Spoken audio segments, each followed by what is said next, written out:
Theater has sort of like this instant gratification. Film doesn't. It takes so long to put it all together, and rightly so, because you want to make it as perfect as you can.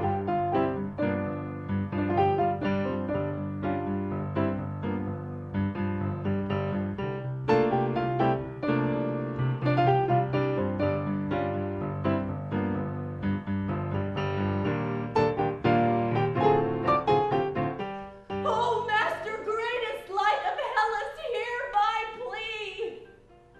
Help this woman. Phil's background is not film production, his background is theater. It was a unique opportunity, I think, to work with Phil and see if we can change his worldview. His paradigm needs to shift a little bit.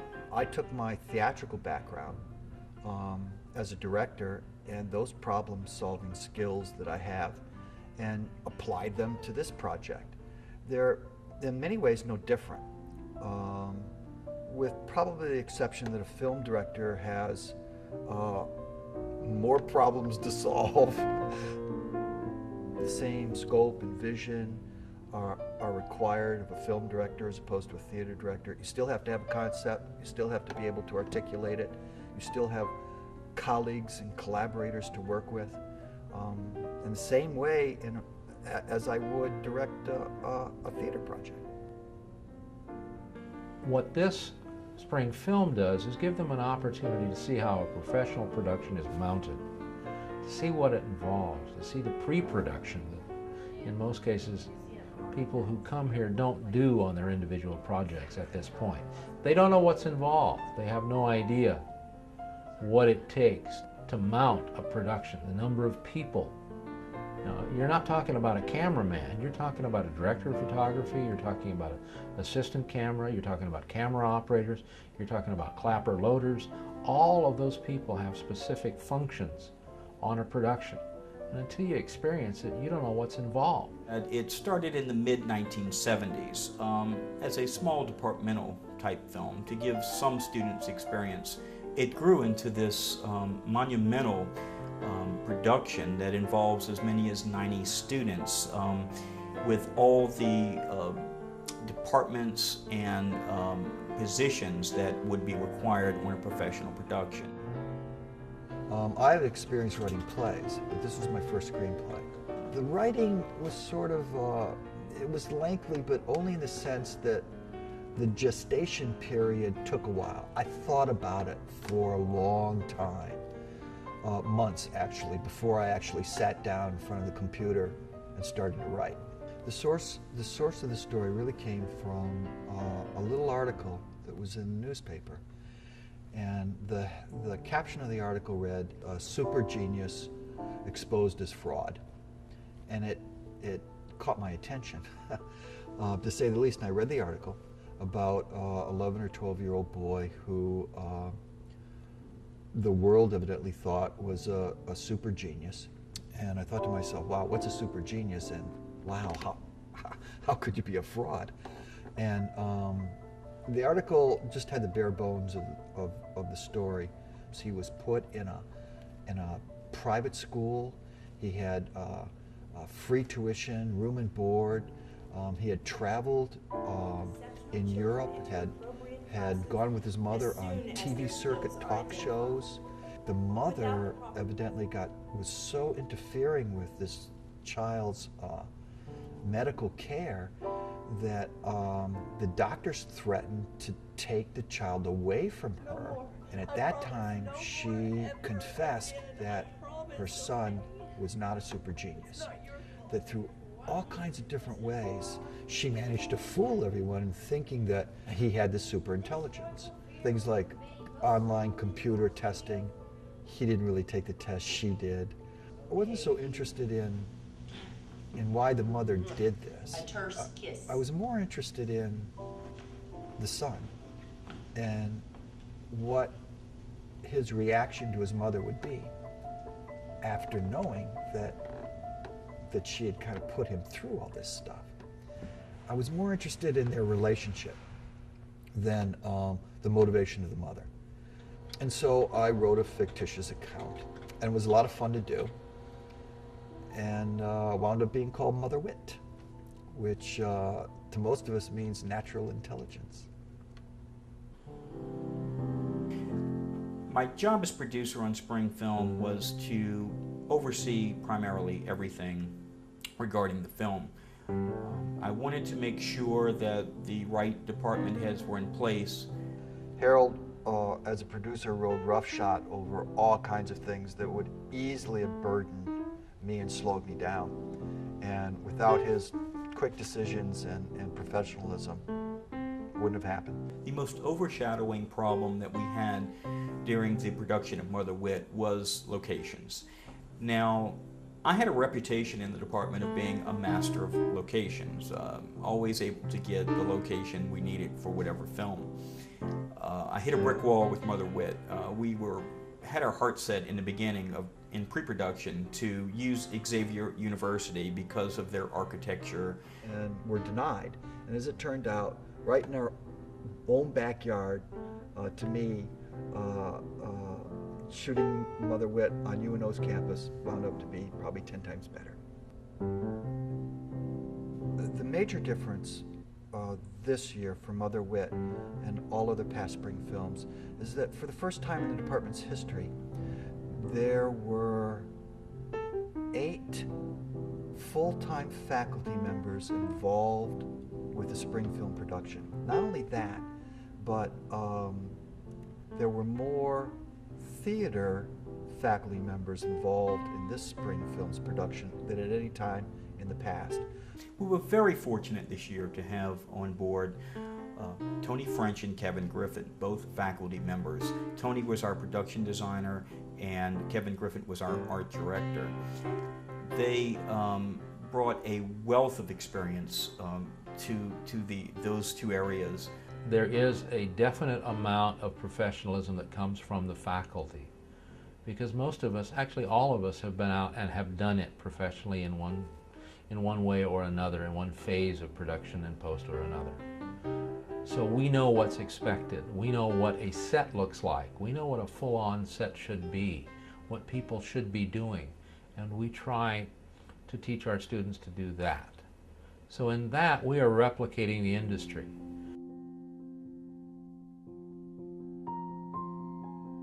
Mother Wit was the first spring film that ever shot on digital video. Before, we always shot on 16mm. But you know, I treated it exactly the same. To me, it was film. We were still on the same timeline. We still had a healthy respect for economy. And even though we could burn a lot of videotape, I still treated it as though it were film. So everything was set up without any difference. Video has always been the easy format, the flat format, the flat lit stuff. Looks like a soap opera. Everything's in focus.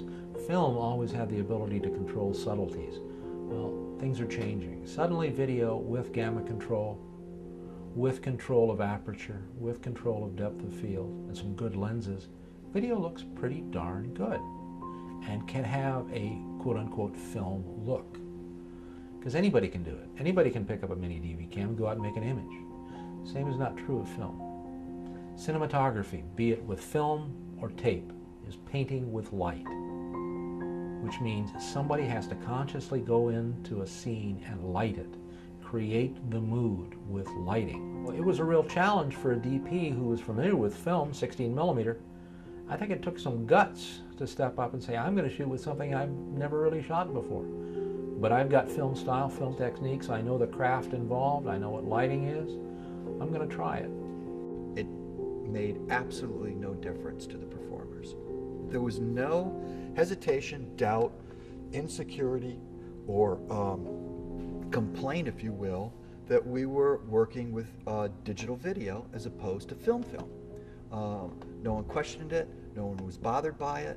The work was exactly the same as if it were a 16mm. The interesting thing is, to me, once you get going, it's not necessarily the gloss that's on the film or the resolution that's on the screen. It's the story. Make the story work, and then whichever medium you choose, if it's mini DV, if it's 1-inch tape, or if it's digital Betacam, 70mm, 35, 16 full app, Super 16, makes no difference. Make the story work. The process is really a long one from the creation of the story through pre-production, which can go through all kinds of trials and tribulations. We shot in 10 days, right up to Easter. I sit and speak right now, and there's still a couple of shots, templates that we need to do. I'm in the middle of editing it. I am editing with Phil, with decisions that we are sharing. He's got to take the lead. He's got to see the performances that he got out of those people and decide which ones he wants, how he wants this thing to pace and flow. So I'm following him a little bit, actually quite a bit, except at those moments when I can help him. I can help him from, shall we say, walking over a cliff, or I can help him take a path that he hadn't thought of. But basically together we're going to put Mother Wit from its pieces form. We're going to build it into the reality that it is, because this is a reality unto itself. It's got to be total to itself, it's got to be unique to itself, it's got to be consistent. In other words, this story exists nowhere else but in the minds of the viewers that look at it. And we have to control those minds with how we edit. It's no wonder that it takes almost a year from the time you shoot to the time the public will actually see it. So I'm hoping that all that hard work will be rewarded with a good story that people will like. I had to say that I was extremely impressed with the professionalism displayed by the students. And I was very pleased and very overjoyed that the students were so well prepared. And I can only thank the department heads, Elvis Cork, Jeff Hartwig, Ryan Martin, Tony French, David Jones, and Kevin Griffin. All of them had their people prepared, and when we started shooting the first day, they knew what they had to do, and we got the job done. And I had actors who are who actually teachers in other universities come up to me and express their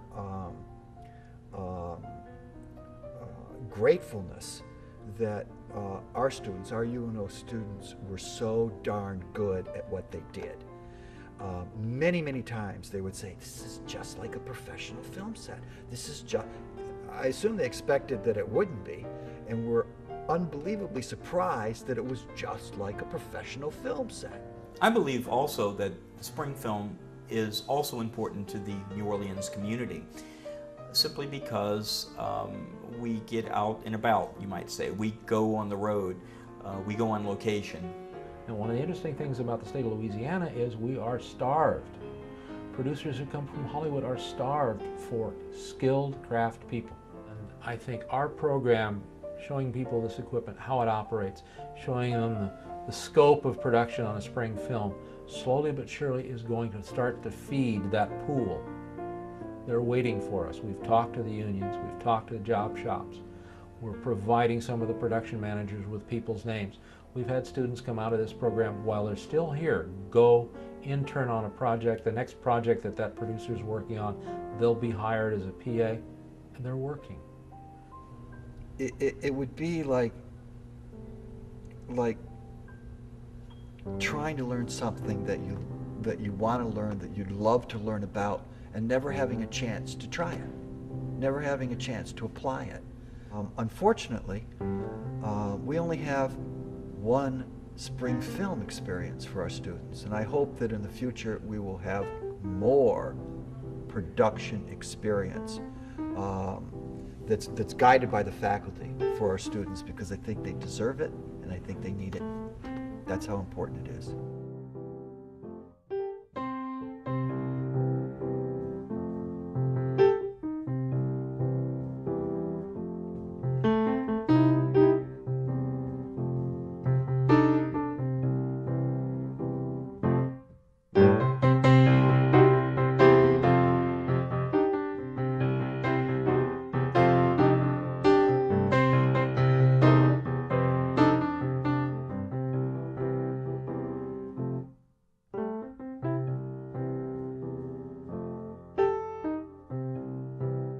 Carol Reiner's dime a dozen. We could have gotten rid of that producer at any time. Phil is a master director and a joy to work with. That is, when he's sober. And that was primarily, you know, the biggest problem we have was keeping the man sober throughout the production. You make me look like an idiot, Alan. I swear to God, I'm going back to your grades and I'm going to turn them into F's. I can do that. Yabba dabba doo. Yabba dabba doo. Have you got everything? Any final? See, you know what would be funny? A funnier video if you just showed the outtakes from the documentary. You'd have them coming out the seats, man.